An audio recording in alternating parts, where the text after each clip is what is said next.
Agosto 11, Neemias 1, verso 1a 3, verso 14. Estas são as memórias de Neemias, filho de Acalias. No mês de Quisleu, no 20º ano do reinado do rei Artaxerxes, eu estava na fortaleza de Suzã. Hanani, um de meus irmãos, veio me visitar com alguns homens que haviam chegado de Judá. Perguntei-lhes a respeito dos judeus que haviam regressado do cativeiro e da situação em Jerusalém. Eles responderam: as coisas não vão bem para os que regressaram à província de Judá. Eles estão passando por dificuldades e humilhações. O muro de Jerusalém foi derrubado e suas portas foram destruídas pelo fogo. Quando ouvi isso, sentei-me e chorei. Durante alguns dias, lamentei, jejuei e orei ao Deus dos céus.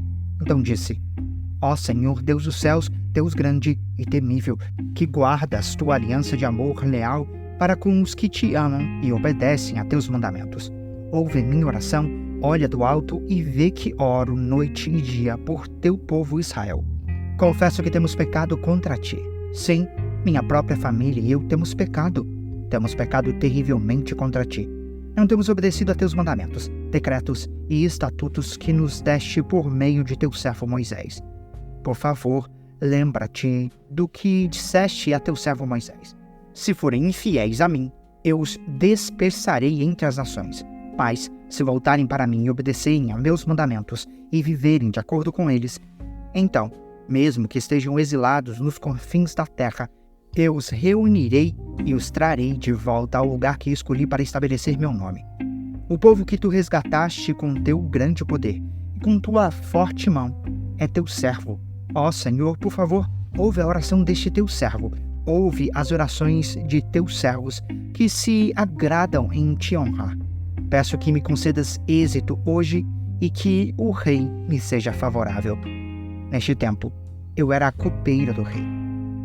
No mês de Nisan, no 20º ano do reinado do rei Artaxerxes, eu estava servindo vinho ao rei. Nunca eu tinha estado triste em tua presença. O rei me perguntou: por que está com o rosto tão triste? Você não parece doente. Deve estar profundamente angustiado. Fiquei com muito medo, mas respondi: que o rei viva para sempre, como meu rosto não parecia triste. A cidade onde estão sepultados meus antepassados está em ruínas, e suas portas foram destruídas pelo fogo. O que você deseja que eu faça? Perguntou o rei.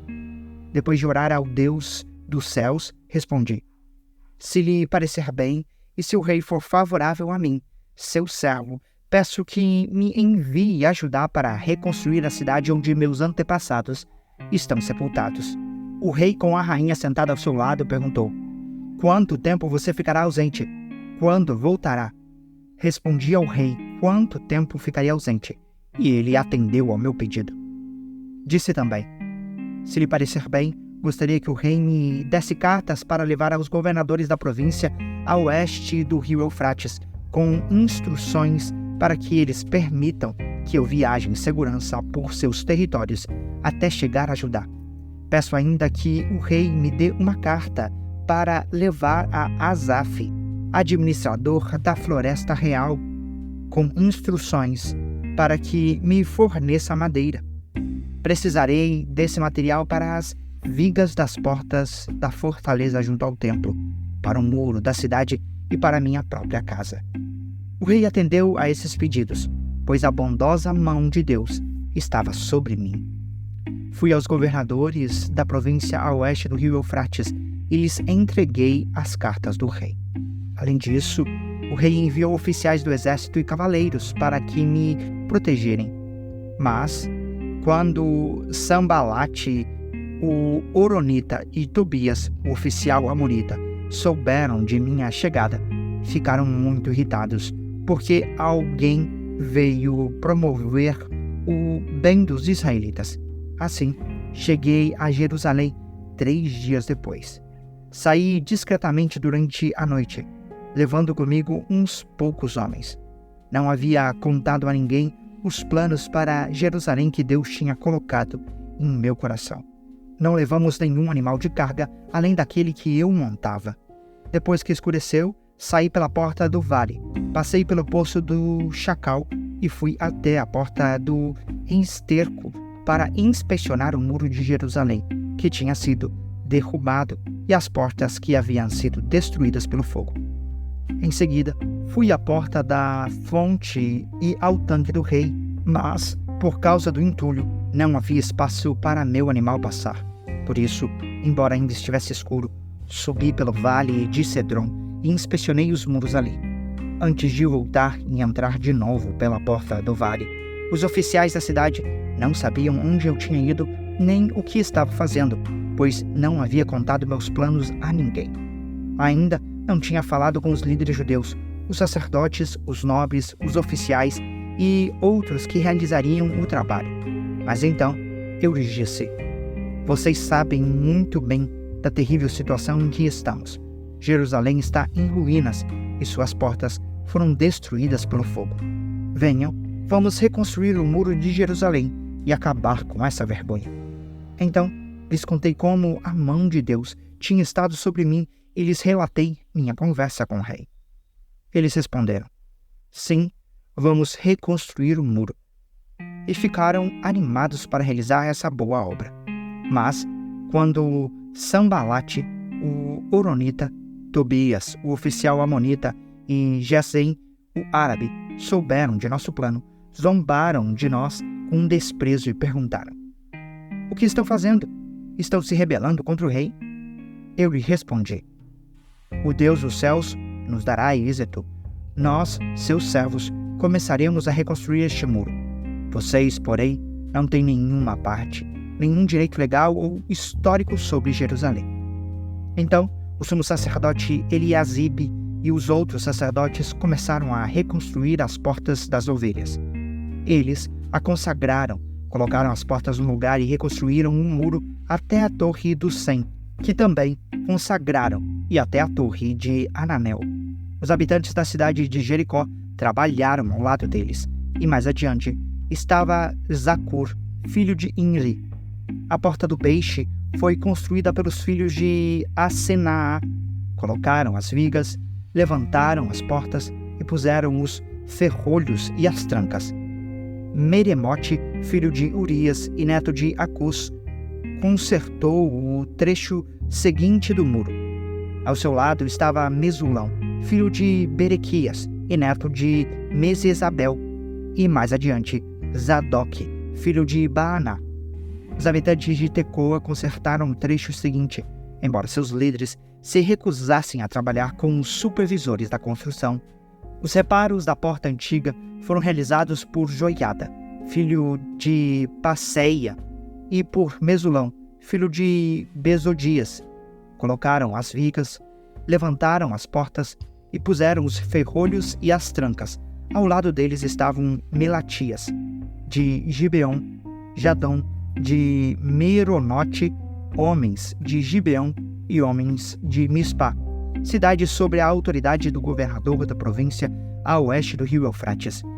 Uziel, filho de Araías, ourives de profissão, consertou o trecho seguinte, e mais adiante estava Ananias, fabricante de perfumes. Reconstruíram Jerusalém até o muro largo. Refaías, filho de Ur, governador de metade do distrito de Jerusalém, trabalhou ao lado deles no muro. No trecho seguinte, Gedaías, filho de Arumaf, consertou o muro em frente de sua própria casa, e ao lado dele estava Atos, filho de Assabneias. Em seguida, vinha Malquias, filho de Arim, e Assub, filho de Paate-Moabe, que consertaram outra parte do muro e a torre dos fornos. Salum, filho de Aloés, e as filhas dele consertaram o trecho seguinte. Salum era governador da outra metade do distrito de Jerusalém. Os reparos da porta do vale foram realizados pelos habitantes de Zanoa, sob a liderança de Anum. Levantaram as portas e puseram os ferrolhos e as trancas.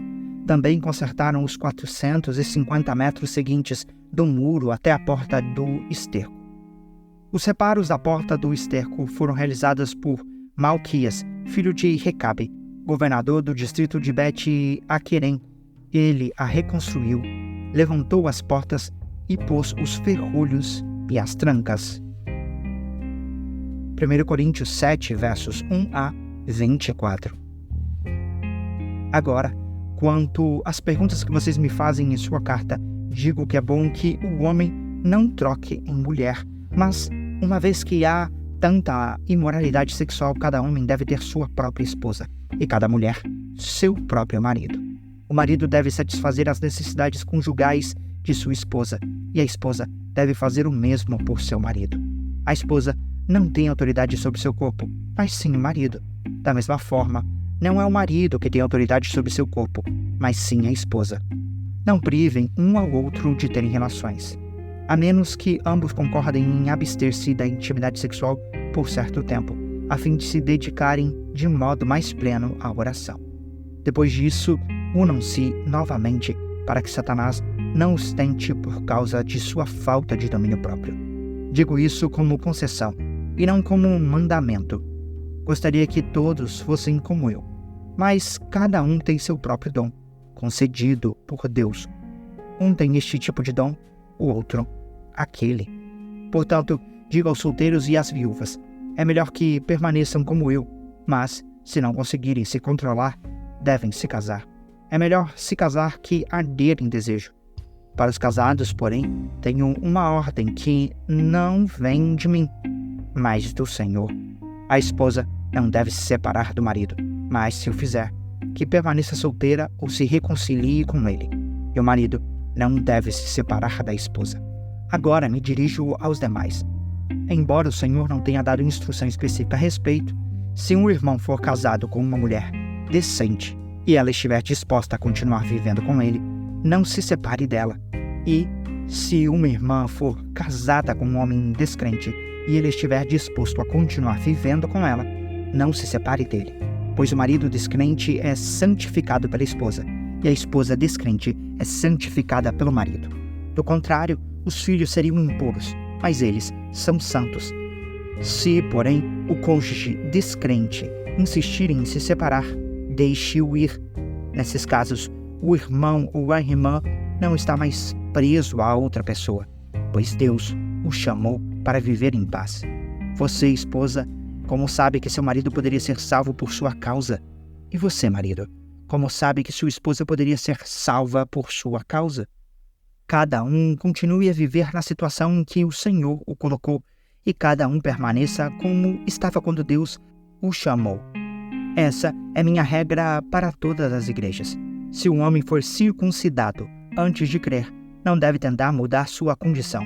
E, se um homem não for circuncidado antes de crer, não o deve ser agora, pois não faz diferença se ele for circuncidado ou não. O importante é que obedeça aos mandamentos de Deus.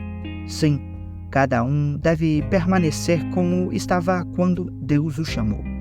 Você foi chamado sendo escravo? Não deixe que isso o preocupe, mas se tiver a oportunidade de ficar livre, aproveite-a. E se você era escravo quando o Senhor o chamou, agora é livre no Senhor. E se você era livre quando o Senhor o chamou, agora é escravo de Cristo. Vocês foram comprados por alto preço. Portanto, não se deixem escravizar pelo mundo. Cada um de vocês, irmãos, deve permanecer como estava quando Deus o chamou. Salmos 31, versos 19 a 24. Grande é a bondade que reservaste para os que te temem. Tu as concede aos que em ti se refugiam, e os abençoa à vista de todos. Tu os escondes em tua presença, a salvo de todos que contra eles conspiram. Tu os protege num abrigo, longe das línguas acusadoras. Louvado seja o Senhor, pois Ele me mostrou as maravilhas de seu amor, manteve-me a salvo, numa cidade cercada de inimigos. Apavorado clamei, estou separado de tua presença. Mas Ele ouviu a minha súplica por misericórdia e respondeu ao meu clamor por socorro. Amem o Senhor todos vocês que lhe são fiéis, pois o Senhor protege quem nele confia, mas castiga severamente o arrogante. Portanto, sejam fortes e corajosos, todos vocês que põem sua esperança no Senhor. Provérbios 21, verso 4. olhos arrogantes, coração orgulhoso e atos perversos. Tudo isso é pecado.